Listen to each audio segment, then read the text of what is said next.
which I'm very grateful for. So, I haven't been up to much. I had my lunch. It was pancakes and a banana. It was actually pretty good because once the pancakes were gone, I just took pieces of the banana and I dipped it in the syrup. It was actually quite tasty. Natural sugar with artificial sugar. Tastes pretty good. How do you like my makeup?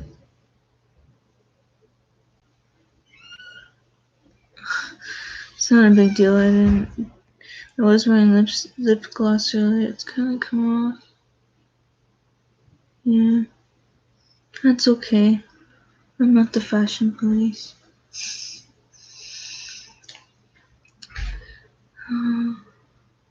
So I told this story on Twitter, but I'm going to tell it on YouTube as well. In the 80s, if you're familiar with the Church of Scientology, they have a really big Church of Scientology in Toronto where my dad lived when he was alive. And he said that she came up to him, which is very peculiar,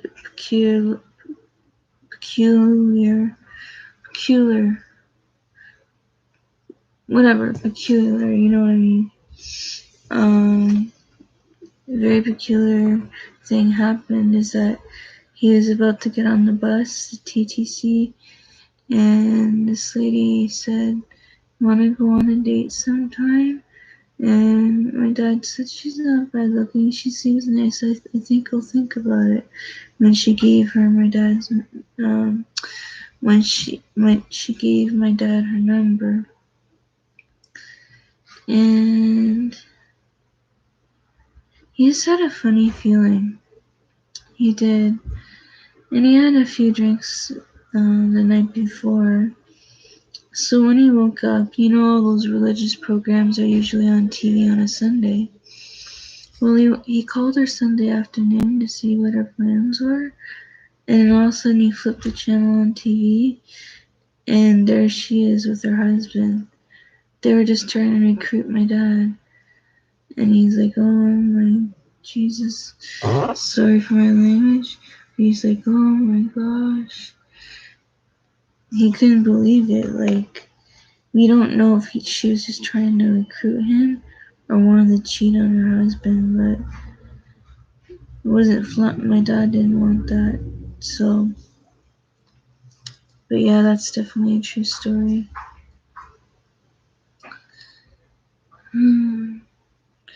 I went to a church briefly with an uncle that we don't consider him part of the family because he's on my dad's side. One of his brothers.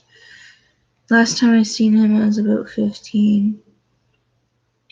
Last time I got a Christmas gift from him was around when I was 9 or 10.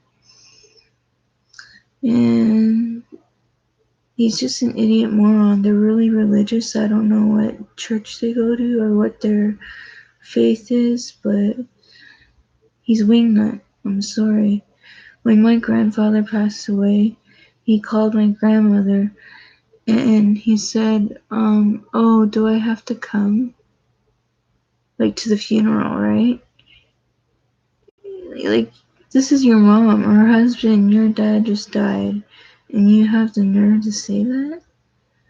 He goes, "Well, do I have to go?" And he says it like that. He was on speakerphone, I can hear him. I know he might have had issues with my grandfather, but you learn, if you're a real Christian or whatever type in religion, you learn to forgive people. Like, but my uncle, he's written out of my grandfather's will now and everything else. Oh, but anyways, this church, he said to my dad, he said, "Let the girls go to this church one time because they don't attend church. Let them see if they enjoy it." So I went to church with my uncle and my aunt at the time. And he was forcing us to do things we didn't want to do. Like, we didn't want to go up and get a One of those wafers they give you that you eat. It's just like a tasteless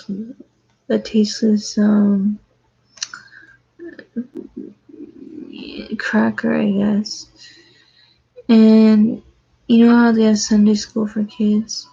Well, we went there after, and I don't know, like, I thought it was almost like a cult.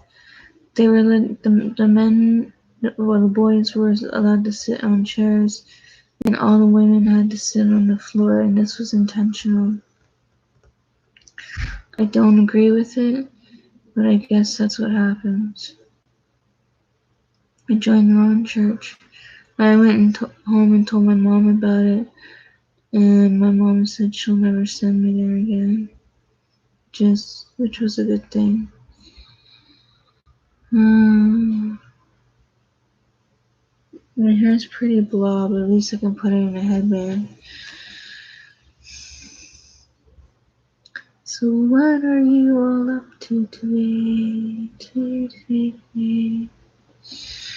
I hope you all have a good, splendid day. It's nice out. Maybe you should go out and get some vitamin D. I should too, because I'm just sitting in my room all the time. Anyways, bye.